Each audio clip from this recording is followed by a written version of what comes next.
Olá! O projeto de lei orçamentária para 2020 está em análise na Comissão Mista de Orçamento. Nós vamos conversar sobre o assunto com o senador Marcelo Castro, do MDB do Piauí, presidente da comissão. Seja bem-vindo, senador. Obrigada pela presença. É um prazer, Renata, estar aqui no seu programa. Senador, é um orçamento super apertado e é um desafio muito maior para o parlamento, né? Como é que o senhor pretende conduzir o trabalho da Comissão Mista de Orçamento para elaborar a lei orçamentária de 2020? Bom, este é o menor orçamento dos últimos anos. Nós temos apenas previsto para investimento o ano que vem apenas 19,4 bilhões de reais. Só para a gente fazer uma comparação, em 2013, que foi o maior orçamento de investimento da nossa história, eram 100 bi. Então, o nosso orçamento este ano está reduzido a 20% do que já foi nos tempos áureos. E se nós compararmos com uma única empresa do Brasil, a Petrobras, ela vai investir nos próximos anos, está previsto investir nos próximos anos, em média, aproximadamente 80 bilhões de reais. Então, você imagina, o país todo, a União, vai investir, temos redondo, 20 bilhões. A Petrobras, uma empresa sozinha do país, e é porque a Petrobras não está no seu tempo melhor, né? Vai investir, também não deve ser um dos melhores orçamentos da Petrobras, né? Vai investir 4 vezes mais do que o governo está prevendo investir. Então, infelizmente, eu não dei muita sorte. Eu estou presidindo a Comissão Mista de Orçamento no ano que, de todos os anos, é o pior, o mais restritivo orçamento. E qual é o significado disso, senador? Ter apenas 19 bilhões para investimento, para o desenvolvimento do país, para a manutenção de saúde, educação, segurança pública? Isso aí, Renata, eu tenho assim, como um grito do orçamento pedindo socorro. Ou seja, parece que esses números estão a gritar, a chamar a atenção daqueles que têm a responsabilidade pela condução do país. O que é que esses números estão dizendo? Como está, não pode ficar. Nós temos que mudar a maneira de gerir as contas públicas do Brasil. Nós não podemos ficar com o déficit que nós temos. E qual é o caminho? São muitos, mas principalmente os das reformas. Então, nós estamos fazendo a reforma previdenciária, que vai continuar aumentando o déficit, mas vai aumentando menos até 2026, quando aí então, gradativamente, vai diminuindo. Se a gente não tomar essas providências, o aumento será galopante, aí as contas vão ficar pior ainda. E outra coisa, o Brasil é um país travado, cheio de normas, de regulamentos, de portarias, de decretos, de leis, um emaranhado que dificulta a ação empresarial. Para se abrir, para se fechar uma empresa no Brasil, é recorde de dificuldade. Então tem também a reforma tributária, que eu entendo que de todas as reformas é aquela mais importante para destravar a nossa economia, para promover o desenvolvimento, para gerar emprego, para gerar renda e para colocar o país no rumo de uma marcha que nós já vivemos isso. De 1930 a 1980, o Brasil foi o país que mais cresceu no mundo. A partir de 80, nós esquecemos como é que se cresce e nunca mais crescemos. A média de crescimento do Brasil dos últimos 30 anos é 2% ao ano. Ora, a nossa população cresce em torno disso, então a nossa renda per capita continua estabilizada. Então o país não está desenvolvendo. Aí quando você compara o Brasil com os outros países em desenvolvimento, sobretudo os países do BRICS, aí você vê que nós estamos ficando para trás e os outros galopando para frente. Rússia, então está a China, China Índia, dando show, a Coreia do Sul dando show, a África do Sul, a Índia, né, a Rússia, e nós marcando o passo aqui, não é, sem andar, o nível educacional, a produtividade da gente não aumenta, a eficiência não aumenta, a renda per capita não aumenta, o nosso ensino é um desastre, a nossa saúde deixa a desejar, a nossa infraestrutura é precaríssima. Gente, quantas vezes nós já vimos a BR-163? O que é que eu tenho a ver com o BR-163? Como cidadão, nada. Eu moro no Piauí, a BR-163 é do Mato Grosso para o Pará. Mas todo mundo sabe o que é a BR-163. Por quê? Porque é aquela BR que todos os anos tem carretas e carretas atoladas e os tratores puxando essas carretas. É um trecho de 100 e tantos quilômetros. Pelo amor de Deus, um país que não tem planejamento para fazer um trecho de 100 e poucos quilômetros, que deixa anos e anos isso daí, que é para pegar a soja produzida no Mato Grosso, levar para o porto de Miritituba, lá no Pará, para poder exportar para o mundo. Então, você veja o quanto de problema nós temos que enfrentar. E, evidentemente, que com esse orçamento aí, não tem solução.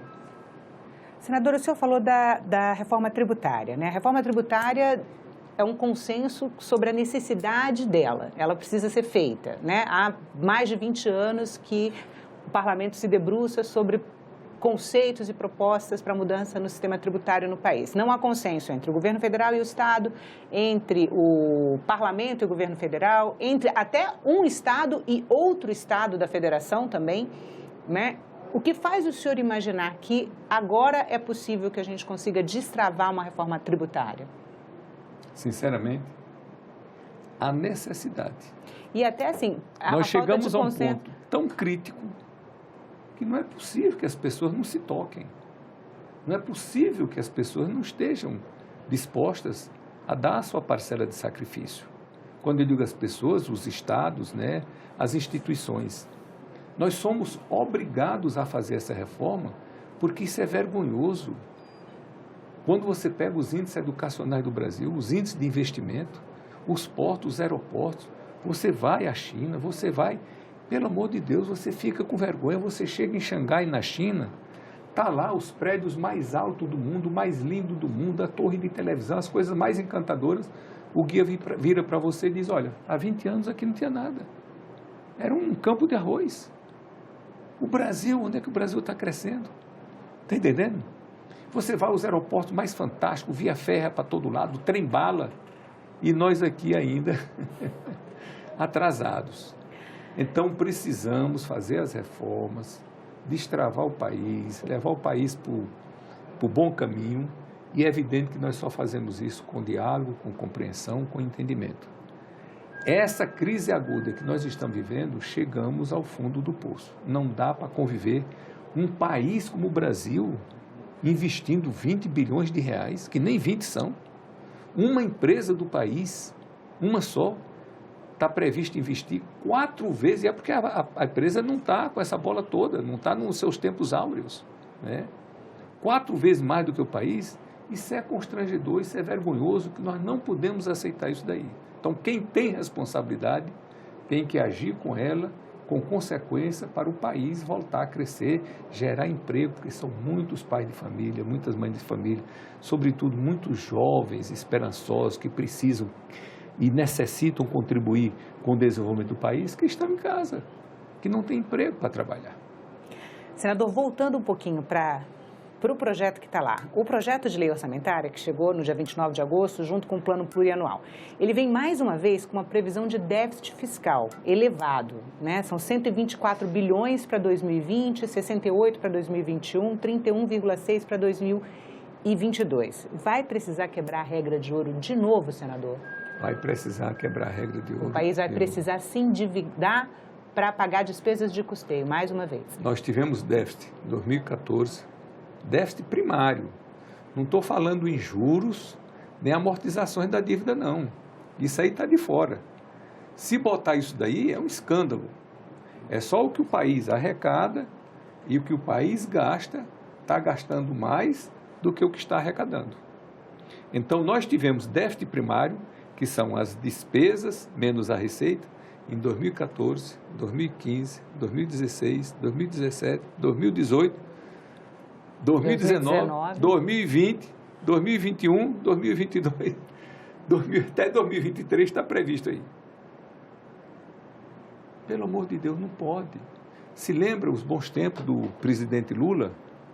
Nós tínhamos 3% de superávit primário. Nós pagávamos o juro da dívida, nós amortizávamos a dívida e o percentual da dívida do PIB ia caindo. Quando o Lula assumiu, estava 50 e tantos por cento e já estava em 30 e tantos, 40%. Então, estava caindo o percentual, ou seja, o país estava crescendo, não é que a dívida estivesse diminuindo, mas a dívida estava crescendo menos do que o país estava crescendo. O PIB estava muito maior, então a relação dívida-PIB estava em queda. A relação dívida-PIB hoje está encostando nos 80%. Isso é clamoroso, isso é inaceitável.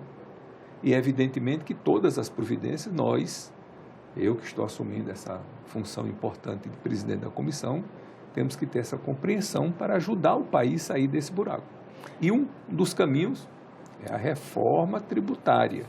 Aí os governadores, presidente da República, Câmara dos Deputados, Senado, Ministério da Economia... Entre os governadores já há consenso, né? O Conselho dos Secretários de Fazenda já apresentou uma proposta única, né? Pronto, já tem um entendimento entre os governadores que isso já é um primeiro passo para a gente poder avançar.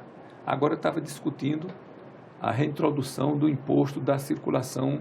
A CPMF. A xingada CPMF. Estão chamando de CPMF que é porque a CPMF está estigmatizada. Então, o que é que acontece? A proposta do governo, eu entendo até que era boa. Por quê? Porque era para desonerar a folha. Hoje, se você conversar com qualquer empresário, qual é a preocupação número 1 do empresário? É não contratar ninguém. Por quê? Se mexeu com gente, mexeu com problema. Na hora que ele contrata um funcionário que ele paga X, ele tem que pagar outro X ou mais do que isso de obrigações sociais. Vem um fiscal do Ministério do Trabalho, empurra uma multa nele.